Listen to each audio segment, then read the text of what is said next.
여러분들은 음주를 즐기는 편이신가요? 전혀 술을 드시지 않는 분도 계실 테고, 또 하루도 빠짐없이 음주를 하시는 분도 분명히 계시겠죠. 저도 주변을 보면 저녁상에 반주가 함께 하는 일이 일상적인 사람들도 있습니다. 즐기는 데서 끝나면 좋지만 이게 지나치게 되면 내가 술을 먹는지 술이 나를 먹는지 모를 지경이 되는 경우도 있습니다. 그러면 마시는 본인뿐만이 아니라 가정까지 파탄을 내기도 하죠. 암보다도 고치기 힘든 것이 알코올 중독이라고 합니다.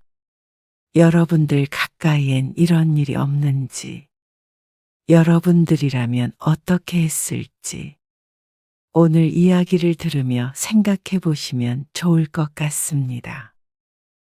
우당탕탕 하는 소리에 할머니 장씨는 잠에서 깼습니다. 하지만 깜짝 놀라기는커녕 늘상 있는 일인 듯 짧은 한숨을 내쉬며 자리에서 일어났습니다. 이리 안 나와. 이 여편 내가 잠이나 처자고 있어. 거실로 나간 장씨는 난장판이 된 바닥을 한번 보고 시계를 보았습니다. 새벽 3시가 다 되어가는 시각. 오늘도 어김없이 남편은 만취 상태로 들어와 행패를 부리고 있습니다. 내가 거지 새끼도 아니고 안주 하나 없이 술 먹는데 마누라란 여자는 잠이 오냐? 냉장고에서 꺼내 먹어요. 뭐? 그럼 할망구는 집구석에서 하는 일이 뭐야? 또 이 새벽에 왜 소란을 피워요? 소란? 지금 내가 늙어서 돈 못 벌어온다고 무시하는 거지? 누가 무시를 했다고 그래요? 얼른 들어가서 자요. 또다시 시작되는 주사에 장씨가 말리자 남편은 자신을 무시한다며 술상을 발로 차며 씩씩댔습니다. 빈 소주병과 술잔만 올려져 있던 양은 밥상이 요란하게 달그락댔습니다. 여편네야, 내가 지금은 이 모양 이 꼴이어도 평생 뼈 빠지게 일해서 너희들 먹여 살렸어. 동네 사람들 다 깨겠어요. 내가 벌어온 돈 니네가 다 써버렸잖아. 고마운 줄도 모르고 잠이나 처자고 말이야. 내가 벌어온 돈을 지들이 다 써놓고. 눈이 풀려 고장난 테이프처럼 같은 말을 반복하는 장씨의 남편. 평생 벌어온 돈을 장씨와 아들이 다 썼다는 말을 듣자 장씨는 기가 막혀 웃었습니다. 괜히 자극하면 장씨만 고생할 것을 알지만 술만 마시면 하는 저 헛소리에 동의할 수 없었습니다. 당신이 무슨 평생 돈을 벌어다 줘요? 당신이 집에 돈 한 푼 안 가져온 지 30년이 넘었어요. 나 혼자 벌어서 당신 먹여 살리고 장수 대학 보내고 장가 보냈잖아요. 이 여편네가 정신을 못 차리고 남편 무서운 줄 모르고 대들어. 또 맞아야 정신을 차리지. 벌떡 일어나 당장이라도 때릴 듯 팔을 치켜 올리는 남편의 모습에 장씨는 눈을 질끈 감았습니다.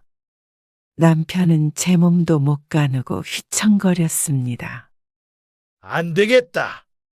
장수 그놈 새끼도 불러서 둘이 단단히 정신교육을 시켜야지. 더듬더듬 주머니에서 핸드폰을 꺼내서 결혼해서 따로 사는 아들에게 전화를 걸려는 남편.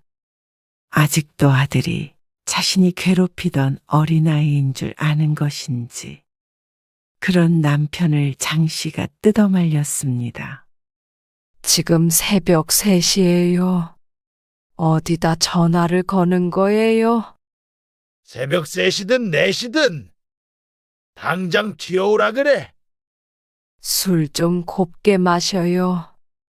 네가 그러니까 아들 새끼도 그 모양 아니야.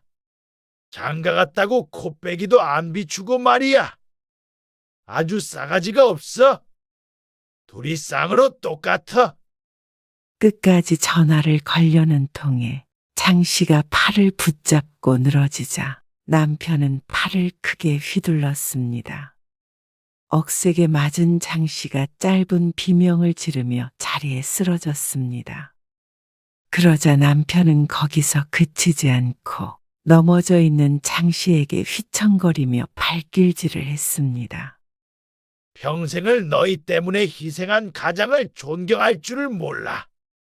장 씨는 쏟아지는 발길질을 허우적거리며 막아보려 했지만 아무리 취했어도 장 씨가 남성의 힘을 이길 수는 없었습니다. 다음 날 아침이 되었을 때는 이 모든 일이 꿈이었던 것 같았습니다. 얼룩덜룩 멍든 장 씨의 얼굴을 본 남편이 용서를 빈 것은 당연한 수순이었습니다. 내가 죽일 놈이네. 그놈의 술이 또 술 핑계야. 정말 기억이 안 나. 내가 다시는 술을 마시면 사람 새끼가 아니라 개새끼야. 그 소리도 100번, 아니 1000번은 넘게 들었어요. 40년 동안 들었으니까. 정말이야. 집에 있는 술 다 갖다 버리고 정신 차릴게, 여보. 나 이렇게는 도저히 못 살겠어요. 동네 창피해서 얼굴도 들고 다닐 수가 없고. 새벽에 난리통을 이웃 주민은 모두 들었을 것이 분명했고, 그게 아니더라도 눈탱이가 밤탱이가 된 이 꼴로 마트라도 다녀오면 온갖 소문이 날 것이 분명했습니다. 내가 미쳤었어. 나도 내가 왜 그랬는지 몰라. 잘못했네. 어제 그 남자는 어디로 가버린 것인지, 어제는 때리다 지쳐 잠든 남편을 보며 저 인간을 죽이고 나도 죽어야겠다 다짐했었지만, 날이 밝아 손이 발이 되도록 빌고 있는 남편을 보며 장 씨는 또다시 마음이 약해지는 자신에게 속으로 욕을 했습니다. 그가 항상 장 씨에게 손찌검 마는 것은 아니었습니다. 술을 마시고 신세한탄을 하다가 가끔 난폭해질 때가 있었죠. 그런데 그놈의 술을 매일 마시는 것이 문제라면 문제일까? 그래서 오늘은 조용히 넘어갈까 늘 마음이 조마조마했습니다. 장 씨의 남편은 심각한 알코올 중독자였습니다. 하지만 그가 처음부터 알코올 중독자였던 것은 아니었습니다. 그랬다면 장 씨도 애초에 그와 결혼하지도 않았겠죠. 어떻게 미래를 알고 옳은 선택만 할 수 있겠습니까? 장 씨는 20대 꽃다운 나이에 남편과 결혼을 했습니다. 장 씨의 남편은 홀아버지 밑에서 가난하게 컸고 머리가 다 크기도 전에 생활전선에 뛰어들어야 했습니다. 장 씨와 만났을 때의 남편은 도끼가 있었죠. 그런 그를 보며 처자식은 굶기지 않겠구나 싶었습니다. 고학력자는 아니었지만 손기술이 있어 먹고 살 걱정은 없어 보였고 열심히 일해서 모은 돈도 꽤 되었죠. 그렇게 장 씨는 남편과 결혼했고 1년 만에 떡두꺼비 같은 아들도 낳았습니다. 장 씨의 인생은 순탄히 흘러가는 듯 보였습니다.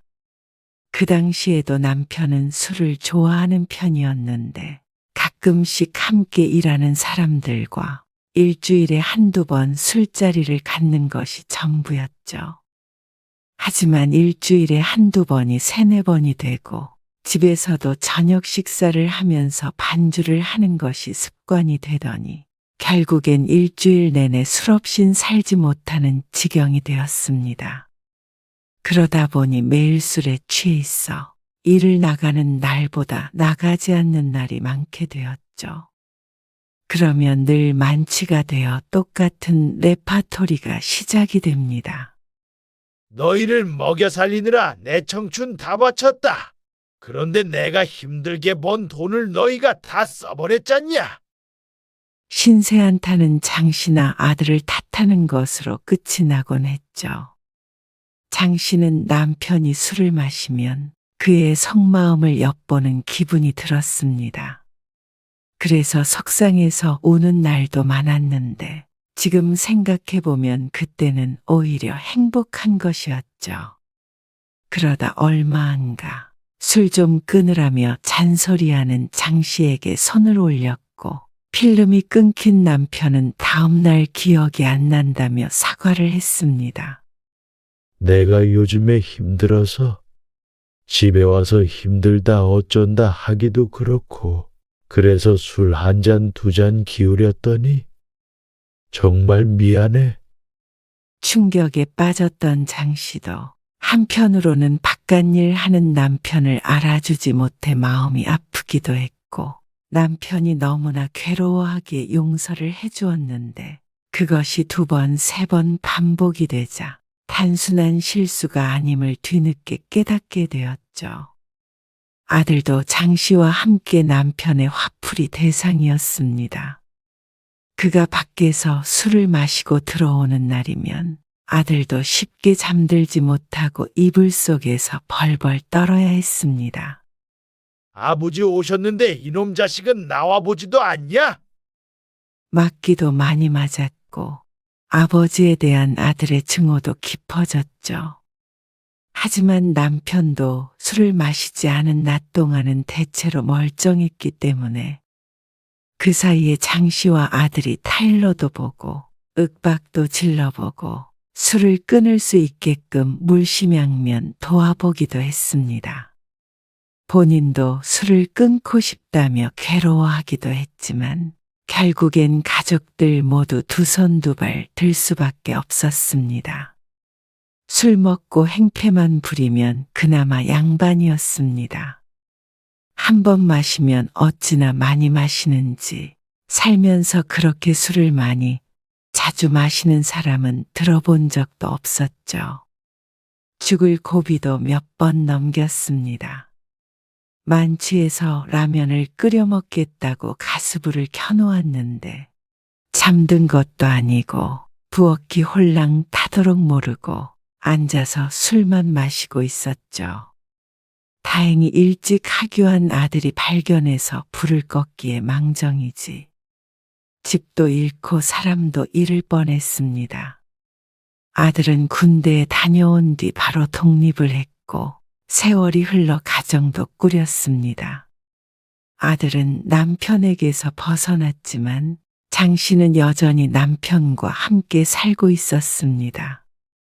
이혼해야지, 헤어져 버려야지 생각하면서도 매번 남편의 눈물에 속아 넘어가 주었고 그런 장씨를 아들은 무척 답답해했죠. 어느 날 장씨는 목욕탕에 갔다가 동네 여자들끼리 수군거리는 소리를 우연히 듣게 됐습니다. 봤어? 아까 등어리에 멍자국 있던데. 등에? 못 봤는데. 또 아저씨한테 얻어맞은 것 같아? 남편이 때린데? 어머, 너 그거 몰랐구나? 유명한 얘긴데. 가끔은 눈이 이렇게 시퍼래져서 돌아다닐 때도 있어. 그 정도면 갈라서야 하는 거 아니야? 근데 그게 이유가 있다는 소문도 있어. 저 언니가 바람이 났다고 그러더라고. 이야기 속의 주인공이 방금 전까지 함께 대화를 나누다 일어난 자신이란 것을 알았습니다. 그리고 저 소문의 근원을 알고 있었죠. 바로 장씨의 남편이었습니다. 젊었을 때는 안 그러더니 점점 의처증 증세가 생겼는데 종종 장씨가 남편을 두고 다른 남자를 만나고 있다고 망상하곤 했습니다. 술에 취하면 자주 하는 말이었고 아들에게도 전화해서 네 엄마가 두 집 살림한다며 이상한 소리를 해대는 통에 어이가 없었던 적이 한두 번이 아니었습니다. 아들이야 사실이 아니라는 것을 알고 있었지만 남들 눈에는 다르게 보였을 수도 있고 그저 남 일이라면 무엇이 사실이건 상관없이 안주거리로 씹어대길 좋아하는 것이 인간이 아니겠습니까? 어머나, 그 나이 먹고 무슨 짓이야? 그 언니 그렇게 안 봤는데. 그러니까 오죽했으면 마누라를 그렇게 패겠어? 때린 놈도 나쁜 놈이지만 맞을 짓을 하는 것도 문제야. 장 씨는 그 말에 참지 못하고 여자를 향해 수건을 집어던지며 소리쳤습니다. 뭘 안다고 나불대는 거야? 맞을 짓은 바로 이런 짓거리를 맞을 짓이라고 하는 거지. 있지도 않은 일 가지고 계속 떠들고 다니면 명예훼손으로 고소해버릴 테니까 조심해. 여자들은 화들짝 놀라며 입을 다물었습니다. 장 씨는 씩씩대며 목욕탕을 나왔습니다. 동네 창피해서 도저히 살 수가 없었는데 사실 이 동네도 10년 전에 이사를 온 곳이었습니다. 남편이 술 마시고 동네 사람들과 하도 싸우고 사고를 치고 다니는 바람에 20년 넘게 살던 동네를 떠날 수밖에 없었습니다. 이제는 밖에서 큰 사고를 치진 않지만 알코올 중독 증상이 결코 나아진 것은 아니었습니다. 장 씨가 집으로 돌아가자 거실에서 또 술잔을 기울이고 있는 남편이 있었습니다. 전날 밤새 술 마시고 낮 동안 퍼질러 자더니 해가 지자 저렇게 또 술을 퍼부어대는 것이었습니다. 밥은 걸러도 술은 절대 거르지 않았죠. 왜 이렇게 쏘다니는 거야? 안주 좀 내와. 또 빈 술상에 술병과 잔만 올려져 있는 것을 본 장 씨는 한숨을 쉬었습니다. 어제도 술 안 마신다고 약속했잖아요. 이거 한 잔만 먹고 말 거야. 출출하니까 뭐라도 좀 내오란 말이야. 한 잔만 먹는다는 그의 말과는 다르게 이미 빈 술병도 2병이나 보였습니다. 장 씨는 낮에 먹다 남은 찌개를 데워 상에 올려놨습니다. 벌써 3병째 먹고 있는 것을 보니 술 먹지 말라는 소리는 씨알도 안 먹힐 것이고 더 긁었다가는 무엇이 날아올지 몰랐습니다. 근데 어딜 다녀오는 길이야? 목욕탕이요. 어느 목욕탕? 세탁소 옆에 있는 목욕탕이죠. 확실해? 또 무슨 트집을 잡으려는 것인지 어딜 다녀왔느냐고 재차 묻는 남편. 집에서 씻으면 되지. 왜 나가서 씻고 들어오는 거야? 너 또 그놈 만났지? 남편은 존재하지도 않는 그놈을 들먹거리며 시동을 걸었습니다. 내가 이 여편네 가만히 안 둔다고 했어, 안 했어? 도대체 무슨 소리를 하는 거예요? 내가 모를 줄 알아? 당신 무슨 짓 하고 돌아다니는지? 기가 막혀 대답을 하지 않자 남편이 자리에서 일어났습니다. 다리를 부러뜨려 놔야 딴짓을 못하고 다니지. 장 씨는 화들짝 놀라 안방으로 들어가 문을 닫았습니다. 술 취한 노인이 무슨 힘이 그렇게 센지 쾅쾅 발로 걷어차자 문이 당장이라도 부서질 듯 거세게 흔들렸습니다. 할망구가 어딜 도망가? 그러다 잠시간 조용하더니 찰캉찰캉 열쇠를 손잡이 구멍에 맞추는 소리가 들렸습니다. 장 씨가 문고리를 붙잡고 있었지만 문이 열리는 것은 한순간이었습니다. 그리고 나서 마구잡이로 두들겨대는 남편에게 속수무책으로 맞게 되었습니다. 장 씨는 온몸을 관통하는 고통을 느끼다 옆에 보이는 리모컨으로 남편의 발가락을 있는 힘껏 찍어버렸습니다. 죽는다고 소리치며 뒹구는 남편을 두고 장 씨는 도망을 나왔습니다. 그리고는 달리 갈 곳이 생각나지 않아 아들네 집으로 향했습니다. 아들은 험한 몰골을 하고 찾아온 어머니를 보고 깜짝 놀랐습니다. 더 놀란 것은 며느리였죠. 장 씨는 괜히 이곳으로 왔다 싶었습니다. 며느리에게 창피한 꼴을 보인 듯 했습니다. 장 씨의 이야기를 들은 아들이 분개하며 남편에게 쫓아가려 하자 장 씨와 며느리가 말렸습니다. 어쩌면 술에 취해 자고 있을지도 모른다고 조용히 넘어가자고 말이죠. 그런데 그것은 그저 바람뿐이었습니다. 서로 놀란 가슴을 진정시키고 있는데 현관문을 두드리는 소리가 났습니다. 초인종도 요란하게 울렸습니다. 이 할망구, 여기 있는 거 다 알아? 어서 안 나와? 장 씨가 두려움에 벌벌 떨었고 며느리도 토끼 눈이 돼 있었습니다. 아들이 밖으로 나가려 하자 장 씨가 막았습니다. 안 된다. 너 나갔다가는 좋은 꼴 못 봐. 그럼 계속 저러게 놔둬요? 장 씨의 남편은 손으로 두드리는 걸로도 모자라 문을 발로 차고 몸뚱이로 박고 난리도 아니었습니다. 밤늦게 동네 사람들을 다 깨울까 싶어서 장 씨와 아들은 하는 수 없이 문을 열어주었습니다. 그러자 남편이 뛰쳐들어와 장 씨를 끌고 나가려 했죠. 이 할망구 이리 안 나와? 그 모습을 본 아들이 말리자 남편은 여기저기 팔다리를 허우적거리며 아들을 마구 때려댔습니다. 참다 못한 아들이 아버지의 팔을 붙잡았습니다. 이놈 봐라! 이거 안 나? 이러다 애비 패겠다. 술만 마시면 폭력을 휘두르는 남편에게 이골이 났던 아들이지만 한 번도 이런 식으로 반항해 본 적은 없었습니다. 지금은 언뜻 보아도 남편이 아들을 힘으로 상대할 순 없어 보였습니다.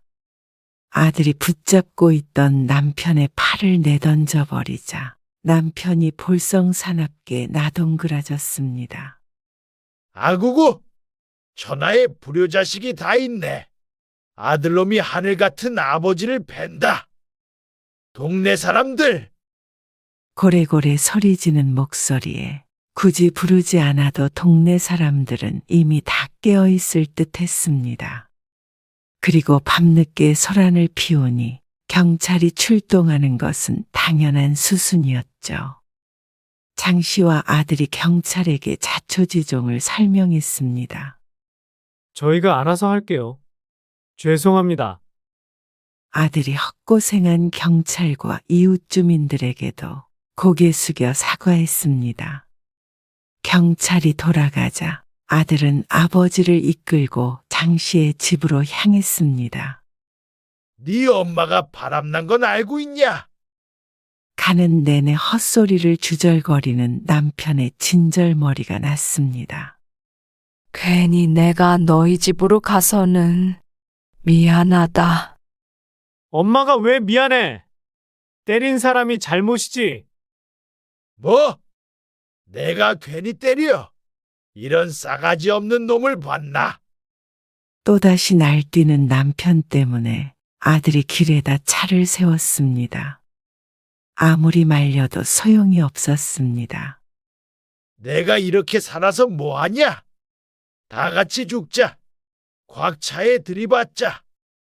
장 씨와 아들을 위협하다가 차도로 뛰어드는 신용을 하다가 자빠졌다가 이대로는 안 되겠다 싶은 아들이 어딘가로 전화를 걸었습니다. 그러자 얼마 안 돼요. 구급차 한 대가 장 씨 가족 앞에 섰습니다. 이제 저도 어쩔 수 없어요. 뭐야? 이놈들 뭐야? 이거 안 나? 구급차에서 건장한 청년들이 내리더니 아버지를 양쪽에서 붙잡아 차 뒤에 실었습니다. 장 씨도 그 모습을 보고 놀라지 않은 이유는 사실 아들과 장 씨가 오래전부터 상의해왔던 일이기 때문이었습니다. 하지만 차마 마음이 약해져 실행하지는 못했었는데 오늘 남편의 모습을 보니 장 씨나 아들을 위해서도 남편 본인을 위해서도 이것이 최선일 듯 했습니다. 하지만 성난소처럼 날뛰던 아버지가 저보다 더 건장한 청년들이 제압하자 순한 양이 된 듯한 모습에 짠하기도 했고 가족을 병원에 강제로 입원시킨다는 것이 옳지 않은 일을 저지르는 듯한 기분이 들었습니다. 남편이 뒤에 실린 뒤에 장 씨와 아들이 옆에 타고 병원에 동행했습니다. 침울한 장 씨의 손을 잡으며 아들이 말했습니다. 이게 아버지를 위해서도 좋은 일이에요. 언제까지 저렇게 사실 수는 없잖아요. 그래, 나도 안다. 병원에 도착한 장 씨는 남편을 강제 입원시키는 절차에 동의하게 되었죠. 장 씨와 아들은 서류에 사인을 하면서도 과연 이게 맞는 걸까 갈등이 되었습니다. 하지만 일단 술을 안 마신 남편은 아주 정상적이었고 병원에 있는 동안은 술은 마실 수가 없기 때문에 강제로라도 술을 끊게 만들어야겠다고 생각했습니다. 그렇게 남편을 두고 집으로 돌아온 장 씨는 뜬 눈으로 밤을 지새워야 했습니다. 다음 날 병원에 통화를 해보았고 술이 깬 남편이 아주 얌전해졌다는 이야기를 들었습니다. 그날은 남편과는 통화하지는 않았고 며칠 뒤에 병원에 있는 남편에게서 전화가 왔습니다. 술만 안 먹으면 되잖아. 절대 죽어도 입에도 안 뗄 테니까 나 좀 나가게 해줘. 또 멀쩡한 목소리로 맹세했습니다. 40년 가까이 그 말에 속았지만 아직도 며칠 전에 맞은 곳이 욱신대고 있었습니다. 창순의 집까지 쫓아와서 행패 부린 거 기억 안 나요? 내가 미쳤었나 봐. 이놈의 술 때문에. 그러니까 이참에 거기서 술 끊고 나와요. 나보고 정신병원에 있으라는 거야. 어떻게 나를 병원에 쳐넣어버릴 수가 있어? 당신 치료 받아야 해요. 장 씨가 단호한 목소리로 대답하자 수화기 너머로 남편의 울부짖는 목소리가 들렸습니다. 듣고 있기 괴로워 전화를 끊어버렸는데 장 씨라고 마음이 편한 것은 아니었죠. 그날부터 매일 남편에게서 전화가 걸려왔습니다. 하도 마음이 안 좋아서 병원에 연락해봤죠. 우리 남편한테 전화 좀 안 오게 할 수 없나요? 거기서도 그렇게 전화를 자유롭게 사용할 수 있어요? 전화 사용까지는 저희가 못하게 할 수는 없어요. 그뿐만이 아니었습니다. 남편의 여동생에게서도 전화가 걸려왔습니다. 옳게! 어떻게 우리 오빠를 병원에 집어넣을 수 있어? 어쩔 수 없었어요. 해도 너무한다. 엄마 살아계셨으면 이게 있을 수가 있는 일이야. 장 씨는 침묵했습니다. 옳게! 설마 오빠 말이 맞는 거야? 무슨 말이요? 바람났다고 그래서 나는 설마 했는데 그래서 오빠 정신병원에 넣어버린 거 아니냐고. 아들과 동네 사람들뿐만이 아니라 가족들에게도 말도 안 되는 이야기를 하고 다닌 듯 했습니다. 절대 그런 일 없어요. 장수 아빠는 거기서 술 끊고 나와야 해요. 남자가 술도 좀 마실 수 있는 거지. 그것 때문에 올케처럼 하는 여자가 어딨어? 겪어보지 않으셨으면 말씀하지 마세요. 아니면 고모가 데리고 사시던가요. 뭐야? 지금 뭐라고 했어? 속에서 열불이 나서 그냥 전화를 끊어버렸습니다. 자신의 일이 아니라고 함부로 판단하고 조언하는 것이 지긋지긋했습니다. 아들과도 통화를 해보니 남편이 아들에게도 전화해서 꺼내달라고 난리를 치는 모양이었습니다. 하지만 장 씨는 이번에야말로 마음을 굳게 먹었습니다. 하지만 시간이 지나자 남편도 병원 생활에 적응을 했는지 전화를 거는 횟수가 줄었고 장 씨가 병원에 전화를 해보면 조용히 잘 생활하고 있다는 대답을 했습니다. 몇십 년 동안 달고 살던 술을 하루아침에 끊게 되었으니 힘들었을 텐데 생각보다 잘 지내고 있는 듯해서 마음이 놓였죠. 이대로 있으면 정말 알코올 중독이 치료될 듯해서 장 씨는 희망을 가지게 되었습니다. 그렇게 2달 정도 시간이 흘렀고 장 씨는 남편과 통화를 하고 있었습니다. 이제는 제법 일상적인 이야기도 나누고 여느 부부와 같은 대화가 가능해졌습니다. 밥은 먹었고? 점심은 먹었죠. 당신은? 여기야 시간 딱딱 맞춰서 밥 주지. 살도 좀 쪘어. 얼마 만에 이렇게 얘기해 보는지. 이제 술 안 먹고 싶어요? 이제 술이라면 떠올리기만 해도 싫어. 장 씨는 눈물이 찔끔 났습니다.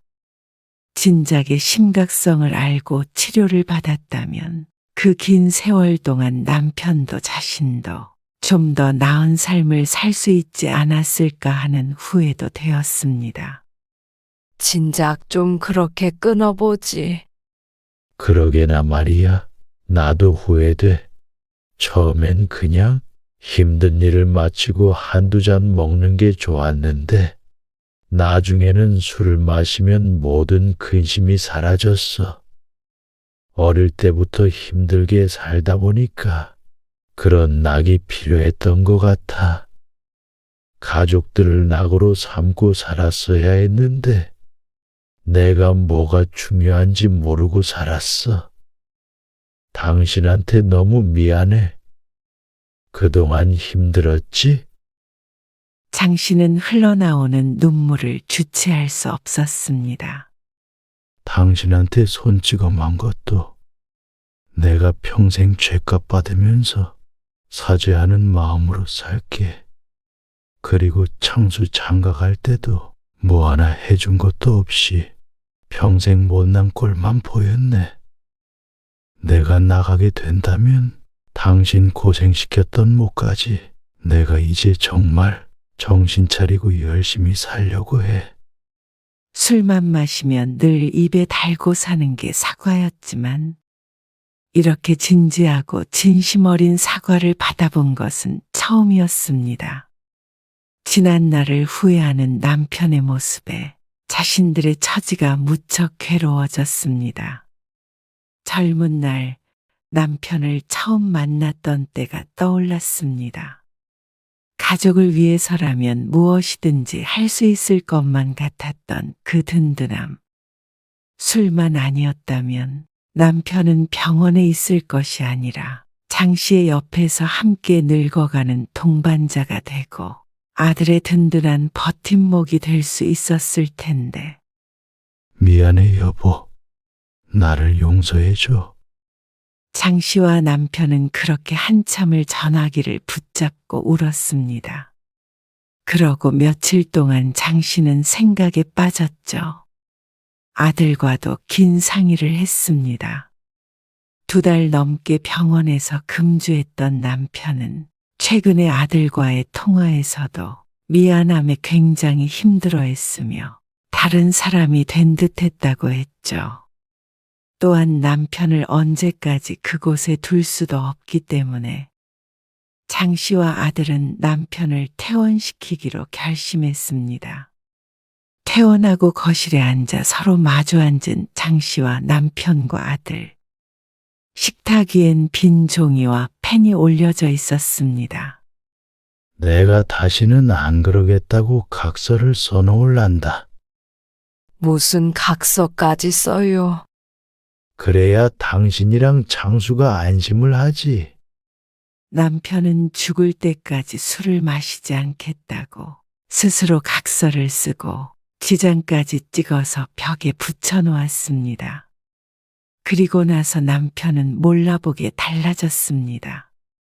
술을 안 먹으니 밥도 잘 챙겨 먹게 됐고 시커멓게 죽어있던 안색은 좋아졌죠. 여보, 빨래 내놓으면 내가 돌릴게. 설거지나 빨래도 부지런히 나서서 하게 되었습니다.